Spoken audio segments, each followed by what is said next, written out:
Avec nous, Alexandre Delval, géopolitologue, co-auteur avec Jacques Soppelsa du livre « La mondialisation dangereuse vers le déclassement de l'Occident », publié chez l'Artilleur. Alexandre Delval, bonsoir.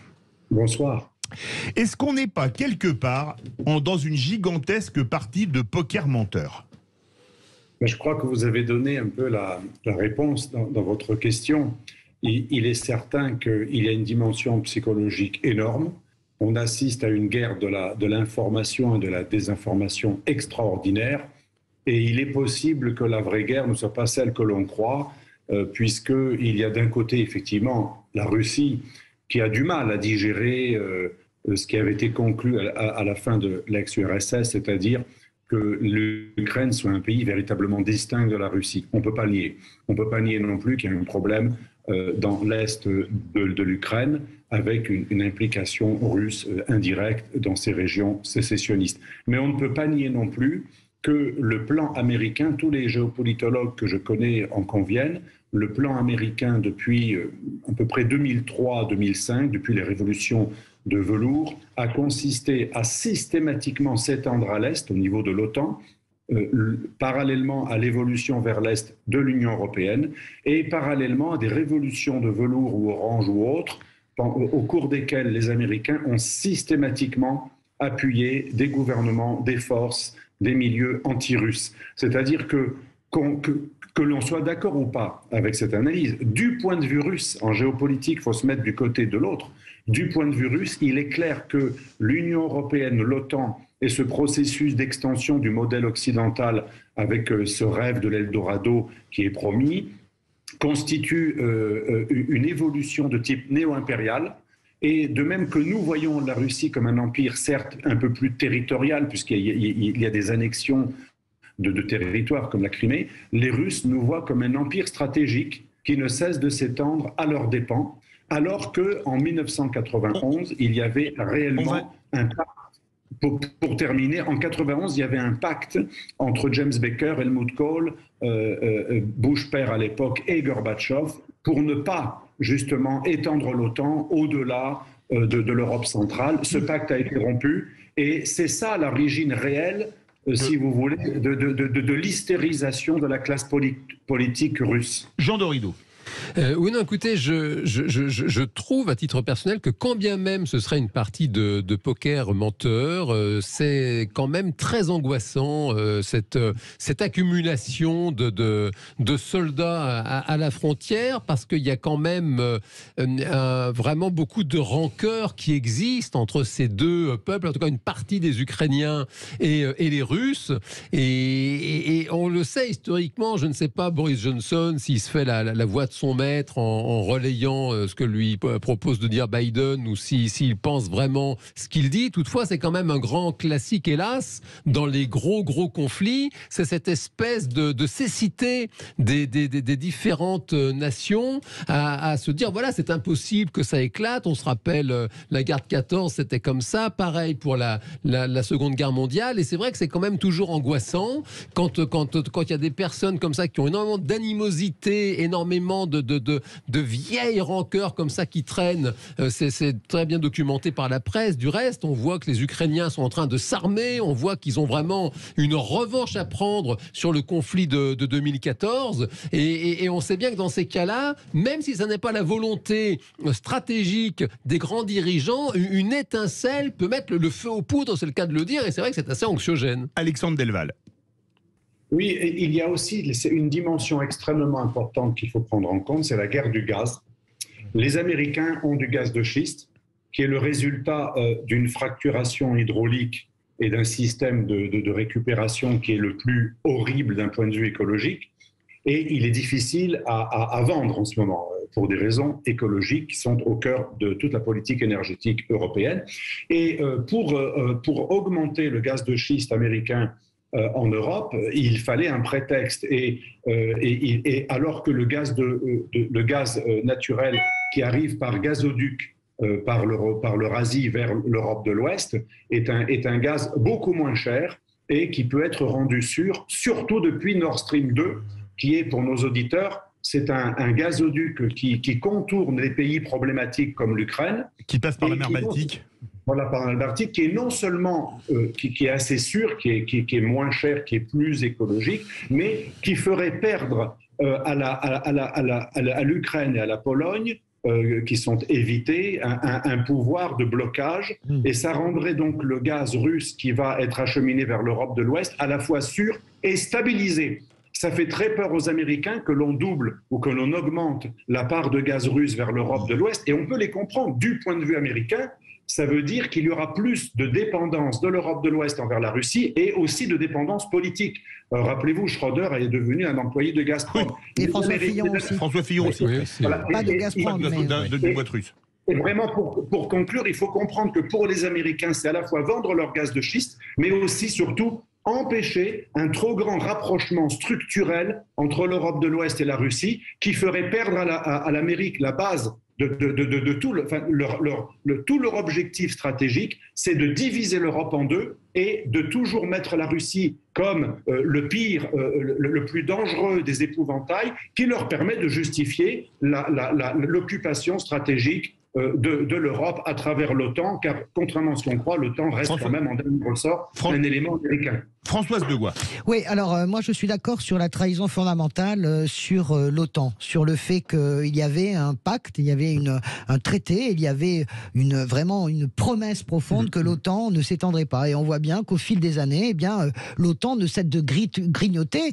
Et moi j'aime bien, Alexandre Delval, ce que vous dites, parce que c'est assez rare comme discours. Il y a mon ami Sylvie Bernaman, qui est ancien ambassadeur de France en Russie, qui le tient aussi. C'est se mettre du point de vue de la Russie. La Russie, elle a besoin, c'est un pays immense, le plus grand pays du monde, avec des frontières qu'elle a besoin de voir sécurisées. Ça n'enlève rien au caractère illibéral de la gestion politique de Poutine, mais du point de vue de Vladimir Poutine, on entend bien son point de vue, j'entends bien le point de vue américain, mais vous savez, Boris Johnson est un peu cinglé de parler de guerre mondiale. Et là, je parle sous le contrôle d'Alexandre Delval, parce que c'est une question de domino. Imaginons, faisons de la politique fiction, aucun Ukrainien aujourd'hui à Kiev, contrairement, Jean voulait certainement parler des Ukrainiens dans le Donbass, parce que à Kiev, des Russes du Donbass. Non, et puis des Ukrainiens du Donbass aussi. Donc ça veut dire que à Kiev, quand vous allez à Kiev en ce moment, tout est ouvert, personne ne croit une seconde que Vladimir Poutine va rentrer avec ses chars. Ok. Imaginons, faisons de la truc fiction. Vladimir Poutine rentrerait avec ses chars à Kiev. D'accord. Que fait l'OTAN ? L'OTAN a déjà dit, il n'y a pas de riposte. Pour qu'il y ait une guerre mondiale, il faut que l'ensemble des troupes, si vous voulez, internationales, se décident, si vous voulez, à contrer l'adversaire. Donc moi, aujourd'hui, je pose la question à quelqu'un que j'aimais beaucoup, mais qui me déçoit beaucoup, qui est Joe Biden. Je lui pose la question, à quoi sert-il de montrer ses muscles, puisque de toute façon, vous savez parfaitement que vous n'aurez pas à vous en servir, parce que vous ne pourrez pas vous en servir. Il y a une raison. Alexandre Delval. Et ensuite, il y a une raison de politique intérieure, ça j'ai bien compris. Mais c'est insupportable. Raison. Alexandre Delval. Ce que recherchent les Américains, qu'ils ont déjà obtenu d'ailleurs avec l'affaire géorgienne et même l'affaire du Donbass et de la Crimée, c'est toujours de nous fracturer, fracturer l'Europe, hystériser la Russie, mais surtout pousser les Russes à commettre une erreur dont on sait qu'elle ne sera pas non plus à l'origine d'une troisième guerre mondiale. Merci de le dire. Dites-le, Alexandre, parce qu'il y a des gens... Mais laissez-le le dire. Non, parce que moi, il y a des gens qui m'appellent en disant « Tu crois vraiment qu'il va y avoir la guerre mondiale ?» Dès qu'ils écoutent Alexandre Delval. C'est d'autant plus évident qu'il faut savoir ce que c'est que la Russie. Et là, cette fois-ci, ça va pas du tout paraître pro-russe ce que je dis. La Russie, c'est quoi? C'est Poutine, et c'est tout un système d'oligarques qui ont tous des intérêts économiques en Europe de l'Ouest et aux États-Unis. Ils mettent pas leur argent en Asie. Ou en Corée du Sud, du Nord. Ni en Corée du Sud ou du Nord, ni en Afrique. Et donc, si jamais c'était vrai, dans le pire des cas, que Poutine soit un fou qui veut une troisième guerre mondiale, il sera empêché par ses entourages. Absolument. Ils ont tous des intérêts en Occident et ils y tiennent. Donc, et de toute façon, Poutine n'est pas si fou qu'on le dit. Il y a beaucoup de bluffs. L'idée de Poutine, c'est de faire très peur pour obtenir la régularisation du Donbass comme russe et en même temps garder le gaz en Europe. C'est pour ça qu'il y a une sorte de... On joue avec les nerfs et on attend. Ça va en durer encore des semaines parce que ce n'est pas fini. Par contre, ce qu'a dit Johnson est complètement délirant, mais malheureusement, ce que vous dites était vrai. Ça commence quand même à inquiéter quelques Ukrainiens de Kiev. J'étais en ligne tout à l'heure avec un correspondant de Kiev. Il me disait, depuis la déclaration de Johnson, certains commencent à penser, parce qu'il faut avouer que c'est pas très loin de la Biélorussie. Ah, mais non, Kiev c'est est clair. tout près de la Non, mais c'est Biélorussie. flippant. Non, mais... Juste une C'est précision. très facile. Pour les Russes, c'est très facile d'annexer la Biélorussie. Donc le pire, c'est que Johnson a mis de l'huile sur le feu parce qu'en Voilà. plus, c'est pas techniquement impossible. Alexandre, Dites, Testo. une précision sur le gaz américain, gaz de schiste américain. Il faut d'abord rappeler que le gaz de schiste américain, c'est pour les Américains et c'est pour ne pas dépendre de l'OPEP et de tout ce de Moyen-Orient. Hein. Donc avant l'Europe, c'est d'abord pour les Américains pour avoir un prix. Et c'est ce qu'ont réussi à faire les Américains et notamment Trump juste avant. Ils ont eu un prix d'essence qui était particulièrement confortable. Après, pour revenir sur ce qu'on disait sur l'OTAN et sur ce qui se passe en Europe, il y a un vrai sujet de fond. Moi, le sujet principal et qui, je trouve, n'est pas assez posé ici même en Europe, c'est comment les Américains qui, au cours des dernières années, ont géré l'OTAN, ont géré effectivement leur poids en Europe, ont laissé Vladimir Poutine prendre ce poids économique. Aujourd'hui, quand vous cherchez sur Google Vladimir Poutine, vous trouvez Vladimir Poutine fortune, mais vous ne savez pas quelle est sa fortune exacte. Vous avez parlé des oligarques, c'est vrai.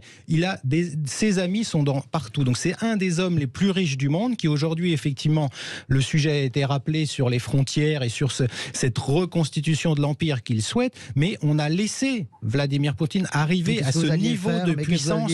C'est les plus grandes réserves du monde de gaz et de pétrole. Avec ses militaires. C'est-à-dire, vous allez vous l'éliminer, vous faites quoi? comment on a fait? Mais bien sûr que si. Mais attendez, comment ça s'est passé? Oui, on l'a laissé aller jusque-là. Et c'est aujourd'hui. Mais laissez aller, il gère son pays, il est souverain, enfin. Alexandre Delval. Pour le gaz de schiste, 86% de la production de gaz naturel issu du schiste aux États-Unis, 86% de la production générale de gaz naturel, ça vient du schiste, et un tiers va vers l'Europe. Donc c'est pas vrai que le gaz de schiste n'est que pour les Américains. Non, j'ai pas dit ça. Plus d'un tiers est déjà exporté vers l'Europe. Et deuxièmement, vous dites pourquoi on a laissé la Russie prendre tant d'importance, d'accord, mais l'Amérique, elle n'a pas de l'importance, elle a déstabilisé tout le Moyen-Orient, des guerres en Irak. L'Amérique du Sud, vous oubliez. Les guerres en Irak fondées sur des mensonges dignes de la Pravda soviétique, parce que les mensonges pour la première et la deuxième guerre en Irak, on se rappelle des couveuses de la première guerre en Irak, on se rappelle l'Irak, la quatrième armée du monde, ce qui était à pleurer de rire. D'armes massives brandies par Colin Powell, la désinformation que les Américains délivrent dans le monde entier à chaque instant depuis des années. Il y a un sujet de fond sur le régime qu'ils ont déstabilisé dans le monde. Je ne comprends pas qu'on n'en parle jamais, que ça n'a pas l'air d'inquiéter. Non, mais il y a un sujet de fond sur l'Europe. On parlait de l'Afghanistan qui était un échec total, et ça nous ramène à Biden. Biden veut montrer les muscles. Il est en train de mettre de l'huile sur le feu. Il a commencé d'ailleurs son mandat il y a un an en insultant Poutine d'être un criminel. Je regrette qu'il ne l'a jamais fait pour ses amis saoudiens qui truffent les gens à l'Est. Non, mais mélangeons pas tout. Revenons, est-ce que je peux revenir sur l'Europe ? Je pense qu'il a besoin de faire oublier aussi l'affaire terrible qui accable son fils. Vous comprenez bien que là, il y a un sujet... Qui est corrompu en Ukraine.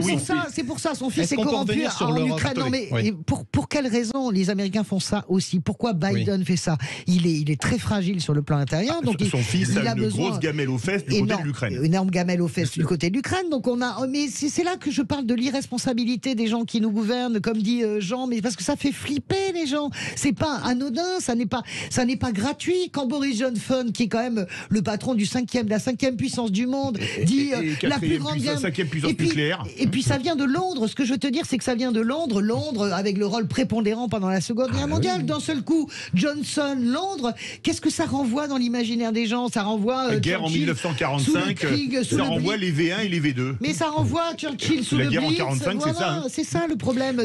Donc c'est c'est un manque de responsabilité profond. On parlait du gaz, mais le sujet européen, pour nous les Européens, parce que là on parle des Américains comme bouclier, mais le sujet c'est que l'Allemagne a besoin du gaz russe. C'est-à-dire que l'Allemagne a mis sa puissance et son économie dans les mains de la Russie. On voit bien d'ailleurs qu'on n'est pas du tout sur la même ligne en Europe. Avec le gaz. La France avec le nucléaire, quand on parle de nos sujets de débat climatique, la France a heureusement le nucléaire.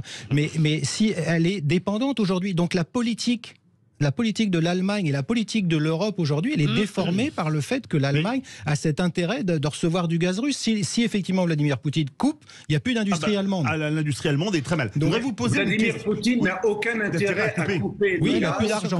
Il fait 1 milliard par jour. Alors, Vladimir Poutine n'a jamais coupé le gaz, il faut le rappeler. La seule fois où il y a eu des baisses de débit, c'était les Ukrainiens qui ont volé du gaz sur les oléoducs. C'est vrai, vous avez raison. Alors, les Ukrainiens voulaient voulaient le prix du gaz normal au prix mondial, alors que jadis, quand ils étaient les amis des Russes, ils avaient un prix plus bas. Alors là aussi, il y a eu beaucoup de propagande depuis les années 2014. Quand on a dit les Russes ne veulent pas vendre aux Ukrainiens au prix normal, c'est pas vrai. Les Ukrainiens voulaient le prix favorable à l'époque russe, soviétique. Et les Russes voulaient le prix normal du marché. Depuis quand les Occidentaux sont contre le prix du marché? Et les Russes n'ont jamais coupé le gaz, ils n'ont aucun intérêt, ils n'ont jamais coupé le gaz en provenance de chez eux vers l'Europe de l'Ouest. Alexandre Delval, il nous reste 1 minute. J'adore vous écouter. J'ai une question à vous poser. Est-ce que quelque part, on n'a pas d'un côté, comme télégraphiste de Joe Biden, Emmanuel Macron qui fait tout pour caresser Poutine dans le sens du poil et recoller les morceaux, et de l'autre côté, Boris Johnson qui roule les mécaniques et qui nous promet une troisième guerre mondiale. Est-ce que quelque part, chacun joue pas un rôle dans le sens de Biden?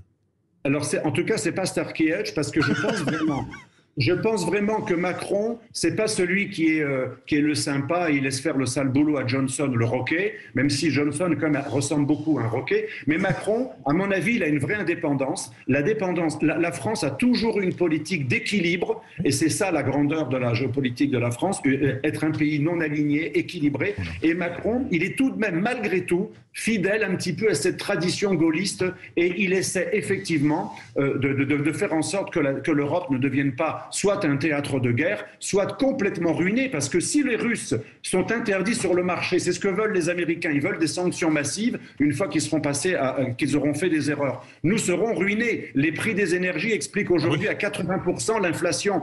Donc Macron a parfaitement compris l'enjeu énergétique et économique général, avec une méga inflation et les industries européennes qui vont être ruinées. C'est ça ce que voudrait Johnson, qui aimerait saper les pions, bien entendu, de l'Union européenne, avec la complexité des Américains qui ne veulent pas une Europe forte, ils veulent une Europe qui achète des produits américains, c'est tout. Merci beaucoup, mon cher Alexandre Delval, géopolitologue, co-auteur avec Jacques Soppelsa du livre La mondialisation dangereuse vers le déclassement de l'Occident, point d'interrogation, publié chez l'Artilleur, un livre passionnant, verdict sur Twitter.